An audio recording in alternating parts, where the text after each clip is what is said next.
We made it to the next step on our Farmer's Friend 72-foot long high tunnel. The next step is not enclosing the walls. I still need to enclose the two end walls. We recently piped in water from our well all the way to our high tunnel, which was around 200-300 feet. After watering it by hand, so today we're putting in a drip irrigation system. Back in California, we had no problem buying drip tape for our raised garden beds, but out here it's a little more challenging, so you got to buy stuff online. So I purchased these from Farmer's Friend. A bag of goodies. These are valves to turn on and off. Also drip line. We're using this. This is the main stuff, and then also drip tape.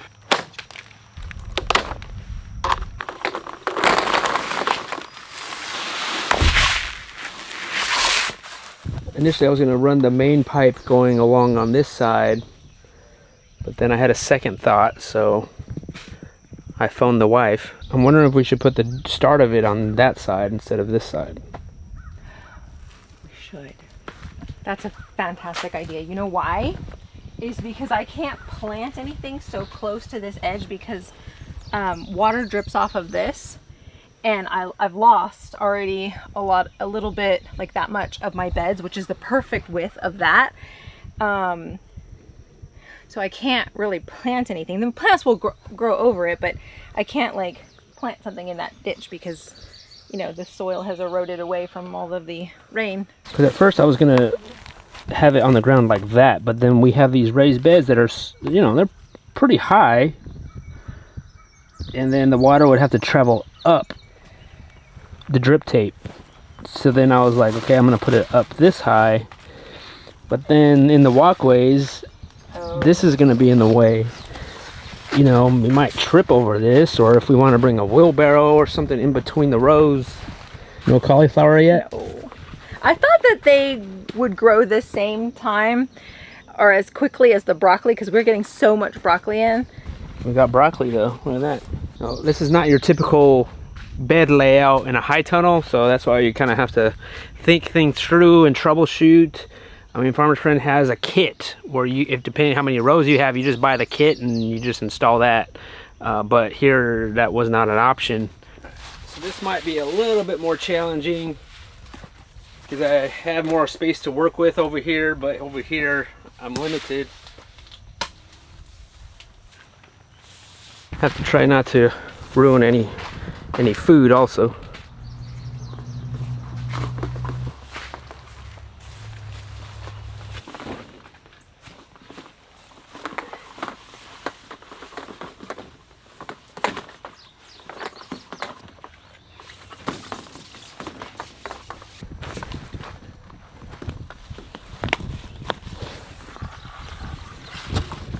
You definitely want to do this before you have stuff growing. Alright, so because I bought all this online, I forgot the end piece on this. The website does have the part, it's just I didn't order it. So rather than wait another week, I found some pieces here in my general store. I want something where we can flush out this line if we need to. Screw it on there, so that way we could turn this end on and off. And if I ever want to extend this for whatever reason or put a different adapter, I could just unscrew this and then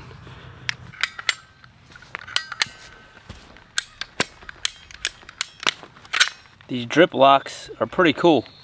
You slip the pipe over that and then you just screw it on and it locks in place. So they're reusable, you know, they're not so permanent. You know, if you want to switch things up, you could just take this off, unscrew it. These beds are maybe about 3 feet wide, a little under 3 feet. They're not perfect.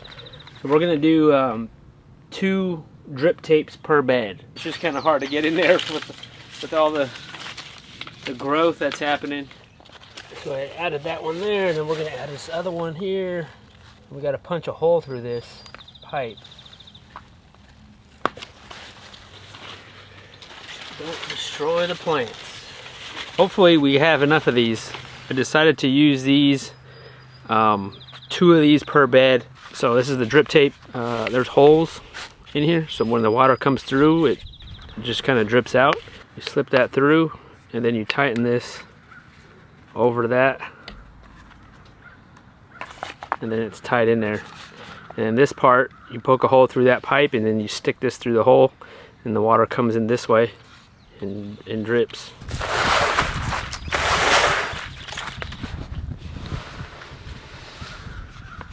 It's kind of like being in a sauna. People pay good money for that, right? So we want it about right there. This has a little sharp end to it. You pop that in.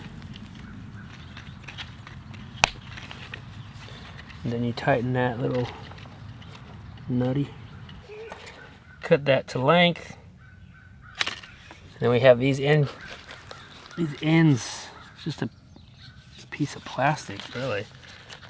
You fold that over, slip it through there. Different ways to do this to close this end up. And flip that back on underneath, so that way when the water comes in, this is going to fill up, and then water's not going to come out of this.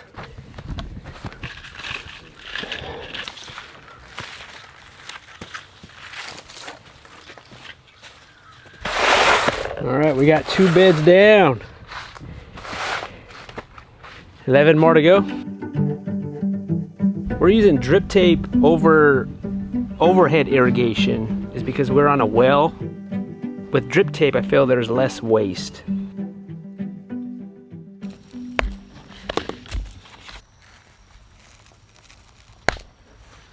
Oh boy, look at that.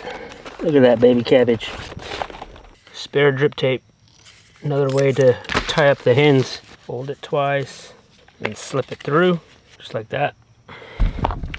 Just like that. So, cheaper way, because you have to buy these little plastic things, so. Show me the way to go home. I'm tired and I wanna go to bed.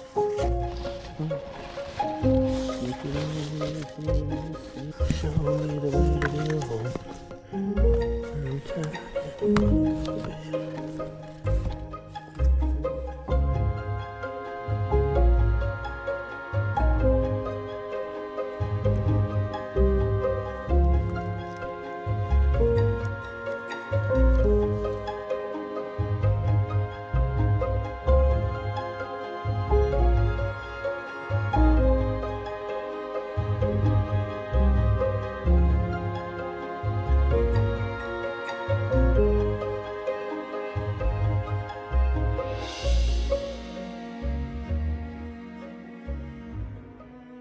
The last row is in, 26 drip tapes.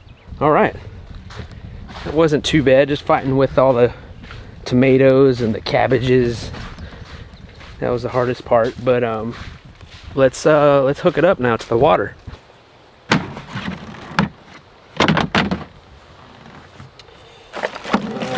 so this is my box of plumbing goodies. I do have a timer that I want to use, but I need a hose. I have this extra hose that I've used for something. I guess I gotta put on my plumbing hat today. Or is it a homestead landscaper? That's all homesteaders are, landscapers. And then now we have our pressure regulator. This is the on-off switch, and then a filter. So that way the drip tape doesn't get all clogged up. Now I'm gonna install this without the timer first to make sure everything's working properly, and then we'll figure out the timer. All right, let's see how this goes. We're hooked in here. Hose. Let's turn this on.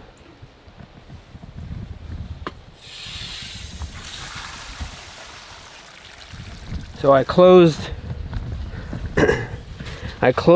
all the valves for the drip tape for now, because I want to flush out the main line, and I want to see if our end here leaks. So those are all shut.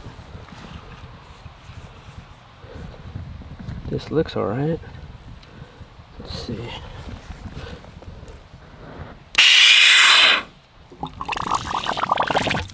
There it goes.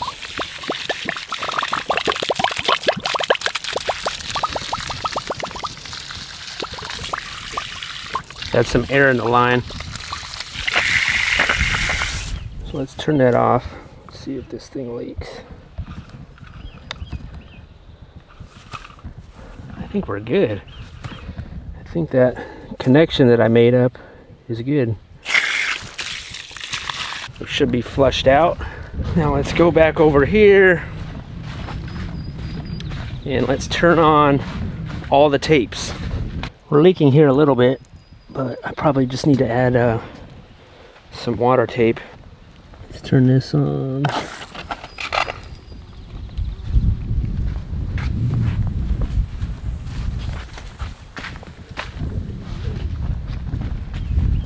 There's something coming out. Turn this one on.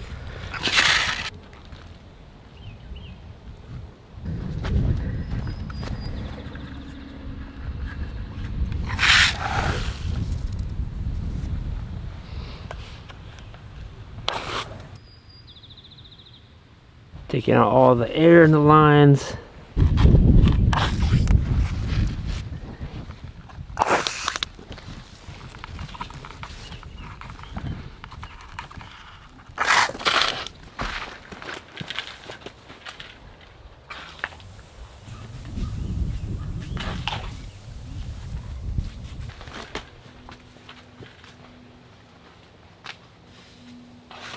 And we're making sure there's no twist in the line.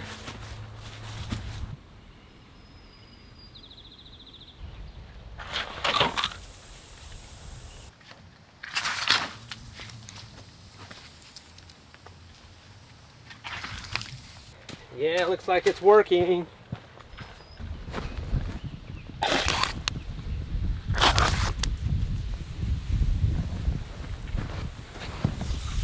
This is the end that I made with the spare parts, the spare tape. I like the way this end looks better than this end. This one just looks cleaner. And we're gonna have to monitor this for right now in the beginning. You know, we can always add one more, maybe put a third one in there if we feel like it's not getting adequate water. Then I'm gonna put some landscape staples in there, just to kind of hold it in place. And you could put some landscapes in here to kind of loose if this drip tape is not where you want it.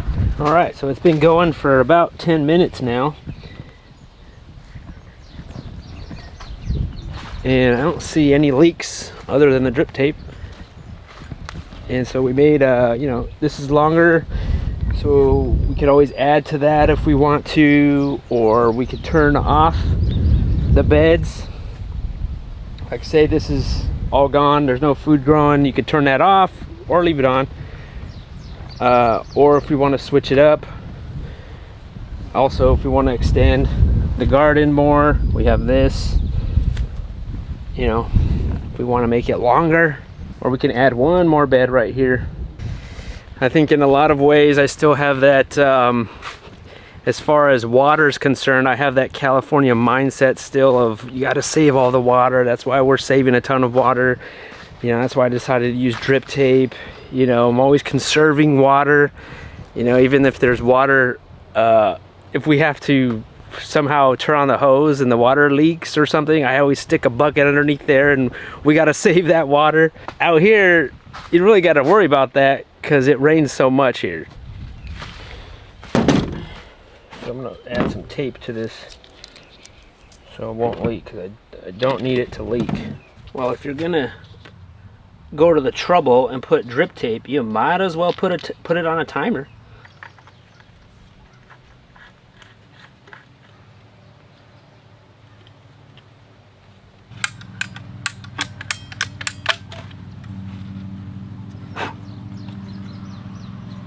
All right, let's turn it on.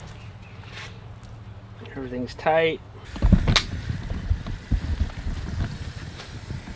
I hear it. Yeah, there's water in there. It's tight. No leaks. We're at 26 minutes left. Yeah, we're looking good, guys. I think this is gonna work. We're one step closer to being the most efficient homestead. Yeah, I think I'm gonna like it with the main line on that side rather on this side, because I could see where it would just get in the way. And then when it turns off, all the water drains out of this and it turns flat. So that was 30 minutes. I mean, it looks pretty wet. I mean, I don't know. I think it maybe needs a little bit more than 30 minutes. For some of you guys who do drip tape and have a garden, leave a comment. Let me know how long you water with your drip tape.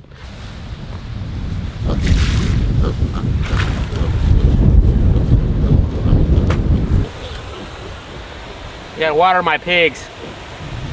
They're kind of hot.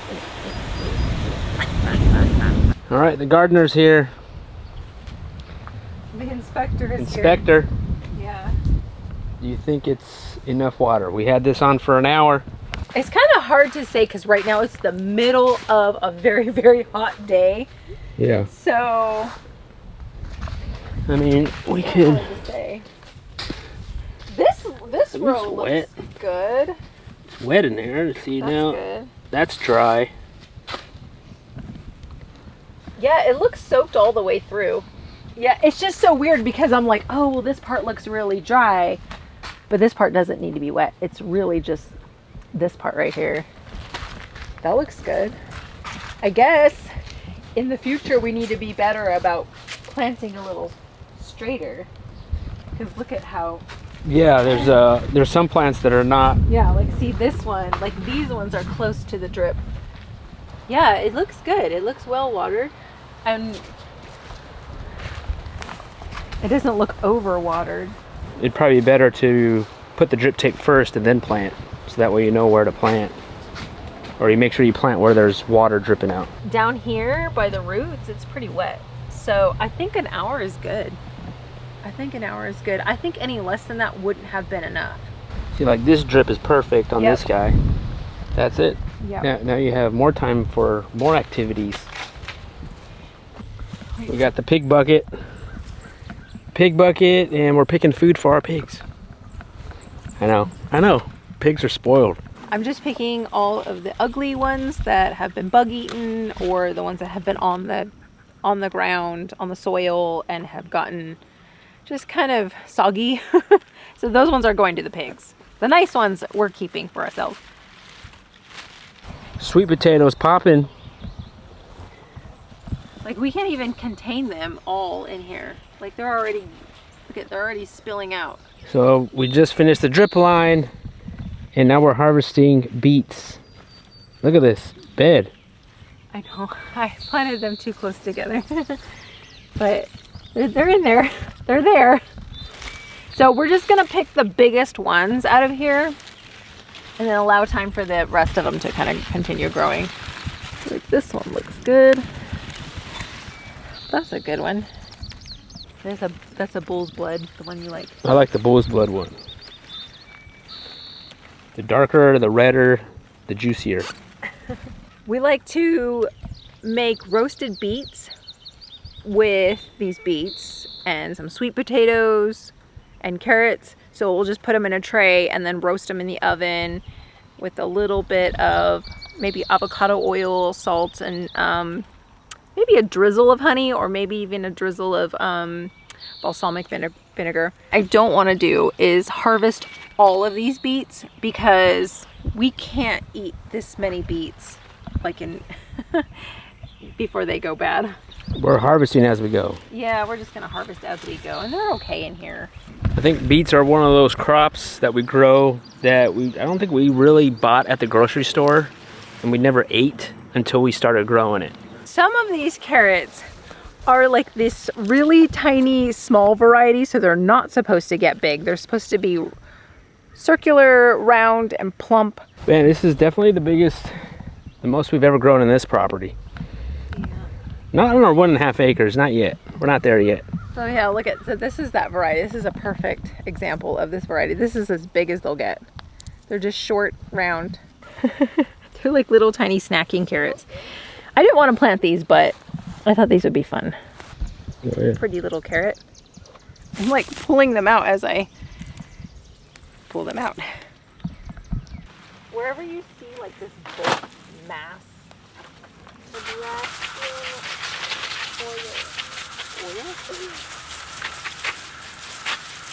Oh, I want to eat these. They're look so delicious. We got pig bucket. That's our bucket.